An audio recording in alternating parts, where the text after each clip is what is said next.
태권도는 대한민국의 가장 큰 자랑 중 하나라고 할 수 있습니다. 왜냐하면 이 무술은 지역 주민뿐만 아니라 해외 친구들도 건강과 호신술을 실천하기 위해 선호하기 때문입니다. 한국인이요? 30초면 충분히 아작내주 한미합동훈련 중 미군 특전부사관이 건방진 한국 병장과 맞짱을 뜨는데 여기 나약한 한국군과 연합훈련을 하게 되었다며 분통을 터뜨리는 미군 부대가 있습니다.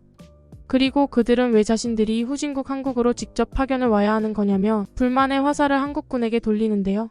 그렇게 양국의 부대원들끼리 시비가 붙게 되고 이내 주먹 다툼까지 벌이게 되었다고 하는데 이 싸움의 결과에 모두가 충격을 받고 말았다고 합니다. 그렇다면 이들에게는 대체 무슨 일이 있었던 것일까요? 안녕하세요. 저는 미국 출신의 오웬이라고 합니다. 저는 미 육군 부대에서 중사로 복무하고 있고 조국인 미국을 위해 일한다는 것을 항상 자랑스럽게 생각하고 있죠. 그런데 최근에는 한국군과의 합동훈련을 받을 부대로 저희 부대가 선정되었고 상부에서는 한국으로의 파견을 준비하라는 명령을 내리더라고요. 이건 굉장히 못마땅한 상황이었습니다. 아니, 도대체 저희 부대가 왜 한국을 위해서 움직여야 하는 것이며 왜 이런 아시아의 나약한 군대와 합동훈련을 해야 한단 말인가요?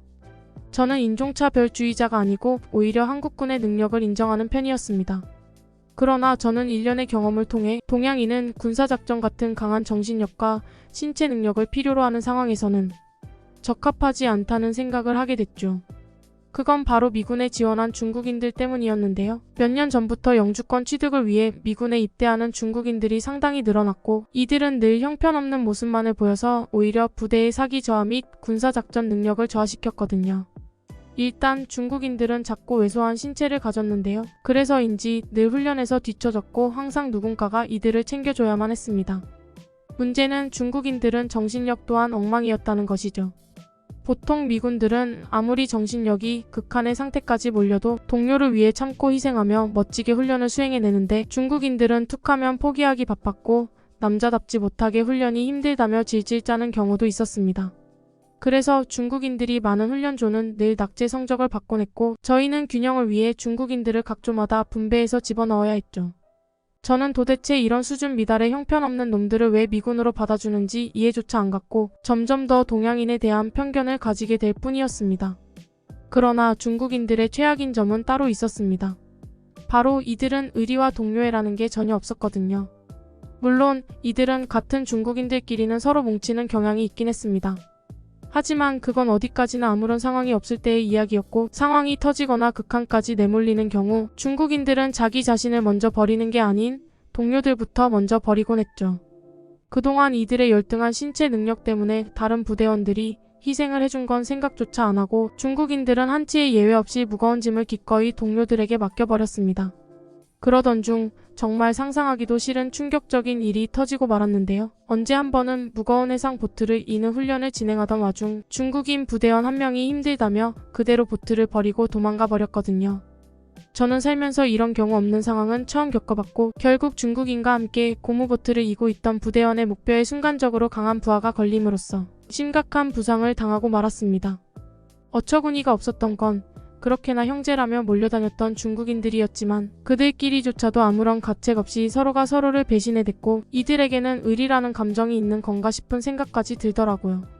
이렇듯 저는 군인으로서 아무것도 준비가 되지 않은 중국인들의 모습에 엄청난 실망감을 느꼈고 아무래도 한국은 중국과 지리적으로 매우 인접한 국가이다 보니 민족성이나 신체 능력 등 여러 부분에서 중국과 유사할 거라고 생각하게 된 거죠. 한국군도 분명 저주받은 신체 능력에 나약한 정신력 그리고 겁쟁이의 이기심으로 똘똘 뭉친 한심한 군대일 뿐일 거라고 생각했고 저는 이왕 억지로 가는 김에 그런 한국군을 완전히 부숴버리고 와야겠다는 다짐을 했습니다. 그렇게 저는 부대원들에게 한국군과의 훈련 중에 단 한 가지라도 뒤처진다면 가만두지 않겠다고 엄포를 놓았고 부대원들 또한 중국인들 때문에 동양인에 대한 편견을 가지게 되었는지 제가 굳이 말하지 않아도 그럴 생각이었다는 표정을 지으며 결의를 다졌죠. 그렇게 저희는 한국의 한 부대로 향했습니다. 그리고 저는 이곳에 도착하자마자 정말 깜짝 놀랄 수밖에 없었죠. 왜냐하면 한국군은 분명 중국인과 같은 동양인임에도 피지컬 자체가 차원이 달랐거든요. 평균 신장은 미군보다 큰 것 같았고 떡 벌어진 어깨와 다부진 체격을 보니 이건 아무리 봐도 동양인이 아닌 듯 보였습니다. 저는 이건 말이 안 되는 모습이라고 생각했고 한국군이 저희에게 과시를 하기 위해 신체 능력이 좋은 군인들만 선별해서 부대에 배치해 놓았다고 확신하게 되었습니다. 그들은 그저 한국군이 우수한 것처럼 보이게끔 하기 위한 보여주기식 부대일 뿐 원래 이곳에서 복무하는 부대원들이 아니라고 생각했죠. 저는 한국군의 이러한 중국인들과 똑같은 비열한 술수에 실소를 지었습니다. 그리고 이들의 이러한 야비한 모습을 압도적인 모습을 통해 완전히 깨부숴주겠다고 다짐했죠. 그렇게 저희는 한국군과 유격훈련을 받게 되었습니다. 그런데 저는 저희 부대원들이 한국군과 유격훈련을 받는 모습을 보고 경악을 할 수밖에 없었는데요. 왜냐하면 정신력 하나는 그 누구에게도 뒤지지 않는 부대원들이었지만 한국의 가혹한 유격훈련을 받던 부대원들은 하나둘씩 나가떨어지기 시작했거든요. 그에 반해 한국의 군인들은 금방이라도 죽을 것 같은 표정을 지으면서도 끝까지 훈련을 버텨냈습니다. 이건 도저히 납득하기 어려운 상황이었어요. 아니, 도대체 이런 나약한 동양인들이 어떻게 이런 힘든 훈련을 버텨낼 수 있단 말인가요? 저는 한국인들의 앳된 얼굴을 보고 아무래도 한국군은 젊고 어리니까 이런 신체적 극한을 버티는 훈련에 유리할 거라고 생각하며 자기 위안을 삼을 뿐이었습니다. 한국인들은 매우 동안이었고 알고 보니 한국군과 미군 병사들의 평균 연령은 비슷하다는 사실을 나중에서야 알고 충격을 받긴 했지만 아무튼 그때는 변명거리가 필요했죠. 그렇게 미군 측에 수많은 낙오자가 발생하고 한국 군들은 정신력 하나로 힘든 훈련을 끝까지 버팀으로써 한 명의 낙오자도 발생하지 않으며 훈련은 끝이 났습니다. 저는 이런 처참한 상황을 도저히 받아들일 수 없었고 별의별 핑계와 자기 합리화를 하며 현실을 외면했습니다. 유격 훈련은 애초에 훈련 자체가 잘 못된 야만적인 훈련이라며 부대원들의 사기를 북돋아줬죠. 유격 훈련은 그저 고통을 참는 거지 실용성이라는 게 전혀 없었거든요. 전쟁이 났을 때 고통을 잘 참는 군인들이 이기는 게 아니든 한국인들의 정신력이 쓸만한 건 인정하겠지만 이들은 그저 실전성이 없는 쓸데없는 훈련만 잘한다고 생각했습니다. 그래서 괜히 한국군의 훈련 방식은 매우 원초적이고 구시대적이라며 요즘 군사 트렌드는 과학화인데 이런 단순 노동을 훈련이랍시고 하고 있는 건 시간 낭비일 뿐이라면서 한국군을 비하했죠. 그리고 저희 부대원들도 자신들이 그렇게나 무시하던 동양인들에게 무참히 패배한 상황에 괜히 머쓱해져서 제 말에 동조하며 한국군을 무시했습니다. 그러나 선임으로서 이런 식으로 상대방을 깎아내리면서 자존감을 회복하는 행위는 옳지 못했습니다. 제안이란 위로 때문에 결국 대형 사고가 터지고 말았거든요. 바로 저희 부대원들이 한국 군들을 자극했기 때문이었는데요. 패배로 인해 자존심이 상했던 부대원 몇 명은 한국군 병사들 앞에서 영어를 사용하며 대놓고 한국인들을 비하했는데 한국인들은 매우 수준 높은 영어 실력을 갖고 있는지 부대원들의 영어를 전부 이해하고 말았던 것입니다. 결국 이렇게 시작된 싸움은 이내 패싸움으로까지 번질 위기에 처해버렸고 도저히 합동훈련을 이어나갈 수 없을 것 같을 정도로 상황은 걷잡을 수 없이 악화되고 말았습니다. 사실 이건 저희 잘못이 맞고 먼저 사과해야 하는 게 맞습니다. 하지만 이런 상황에서 나약한 중국인들은 항상 빌빌 기곤했기에 부대원들은 한국군의 터프한 면모를 보고 꽤나 자존심이 상한 모양이었고 절대로 먼저 사과하려고 하지 않더라고요. 그렇게 훈련은 계속해서 연기되었고 골머리를 앓고 있던 그때 한국군 측의 선임 부사관이 기묘한 제안을 하나 해오더군요. 바로 상황이 생각보다 심각해졌고 그냥 좋게 넘어갈 수 있는 단계가 지난 것 같으니 양측의 무술을 겨뤄서 패배하는 쪽이 먼저 사과하고 훈련을 이어나가자는 제안이었습니다. 사실 이건 미국 측에서는 거절할 이유가 없었습니다. 미국에서 가장 인기가 많은 스포츠는 바로 복싱이고 이건 전 세계에서 가장 실용적이고 강력한 무술이거든요. 반면에 한국의 태권도는 무술이라고 보기에도 민망한 무용 따위였기 때문에 이건 성인 어른이 5살 먹은 어린아이와 싸우는 꼴이었습니다. 심지어 저희 부대에는 프로 전적까지 있는 복싱 선수 출신의 부대원까지 있었기에 이건 그야말로 질 수가 없는 싸움이었죠. 그렇게 일방적일 거라 예상되는 무술 대회는 바로 시작되었습니다. 처음에 저희 부대원들은 우스꽝스러운 자세를 잡고 있는 한국군 선수를 보고 조롱과 비웃음을 보냈는데요. 그런데 그가 발차기 한 번을 내지름과 동시에 관중석의 분위기는 급속도로 얼어붙어 버렸습니다. 바로 경기 시작과 동시에 한국 선수는 강한 돌려차기를 통해 미군 선수의 간을 정통으로 맞췄기 때문이었는데요. 아무래도 킥 방어가 전혀 안 되는 복싱의 특성상 아이언 피스트라는 닉네임을 가지고 있던 도노번 병장은 별명과 어울리지 않게 그 자리에서 숨도 못 쉰 채 쓰러져 버렸습니다. 하지만 병장은 자신의 패배를 인정하지 않았죠. 복싱에서는 어느 정도의 다운이 허용된다며 다시 경기를 재개하자고 재촉했거든요. 그러나 도노번의 주먹은 완벽한 거리 제기를 보여주는 한국 선수의 얼굴에 전혀 닿지 않았습니다. 도노번 병장은 강력한 잽과 훅으로 전진하며 거리를 좁혔지만 태권도를 구사하는 한국 선수는 리치 2점을 취하며 계속해서 거리를 벌리며 견제의 발차기를 날렸습니다. 그럼에도 도노번의 압박은 계속되었고 결국 그의 강력한 훅이 한국 선수의 얼굴에 닿나 싶던 그때 한국 선수의 완벽한 스피닝킥이 도노번 병장의 턱에 적중했습니다. 결국 그는 두 번째 다운이 되었죠. 이때부터 도노번 병장의 얼굴에는 두려움이 스멀스멀 올라오기 시작했습니다. 그는 금방이라도 경기를 포기하고 싶은지 울상을 지으며 심판을 바라봤는데요. 그러나 심판은 말려주지 않았고 다시 경기는 재개되었습니다.